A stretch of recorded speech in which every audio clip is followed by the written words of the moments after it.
Lifting injuries is one of the biggest catalysts or causes of low back problems in New Zealand and actually all around the world.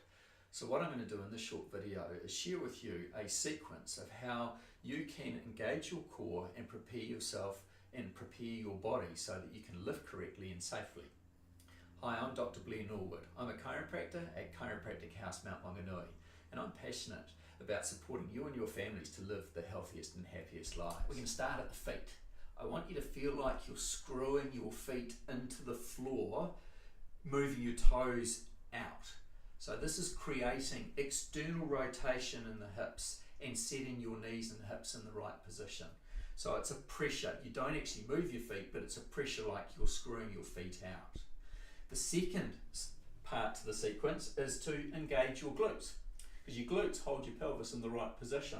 So to do that, I want you to squeeze your butt. Just squeeze your butt slightly together, and it's going to feel like your tailbone's just coming underneath your spine, and it's going to put your pelvis and your spine in a much more neutral position. Third step, take a big breath into your belly. Breathe into your belly, and then breathe out. And as you breathe out, pull your tummy button into your spine, and that's what engages your core, because now we've got a band that is now holding your back into position. The next phase is externally rotate your shoulders, and you do that by just turning the palms of your hands towards the ceiling or the roof. Okay, and when you're into that position, I'll get you to just pull your head back into a more neutral and lined up position, and then let your arms relax down by your sides. You're now in a position to lift where you've got your ear over your shoulder and your hips over your knees and your ankles. So you're in the most safe position while you're engaging your core to now lift. So to lift, when you're going to go and lift, what we want to do is make sure we use our ankles, knees, hips and back all together. Okay, so when we're doing that, getting into position, we're going to go and use ankles, knees, hips and back. What I don't want to see, and I see this a lot with people, is they bend forward and winch up using their lower back. Okay, and the other thing that I see a lot of people trying to do is keeping their back dead straight up and down and then just using their legs.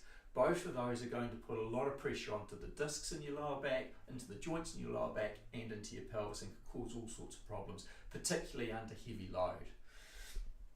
The last, or the other trick that you can do is, remember, if you're having to move an object, you go and you lift it up. Make sure you lift and then move your feet. Don't lift and twist, because under load that can put a lot of pressure back into those lower joints again. The other trick you can do if it's a very heavy lift is stick the tongue to the roof of your mouth, and by doing that, that relaxes your neck muscles. So when you've got that into that position, that's going to stop you sticking your head forward or jutting your jaw out, which can cause all sorts of problems around here when you're lifting under load. And that's a great little trick that you can do in a lot of your exercise. So through this process, from engaging your glutes through to engaging your core, is something that I think you should be able to do on any dynamic movement. And you probably need to have probably 20% engagement of your core just to be walking. So when you're going to be lifting in the garden, when you're going to be swinging the golf club, when you're going to be doing that turn while you're surfing, when you're going to be lifting the children into the back of the car, are all times that you need to engage your core and lift correctly using your ankles, knees, hips and back. I hope you found that helpful, guys, and I hope that's going to allow you to all lift in a much better way. If you've got anyone that would benefit from this information, please feel free to like and share. And if any of you have comments or questions that you want answered, please put them in the comment section below. Have a great afternoon, and I look forward to seeing you guys next time.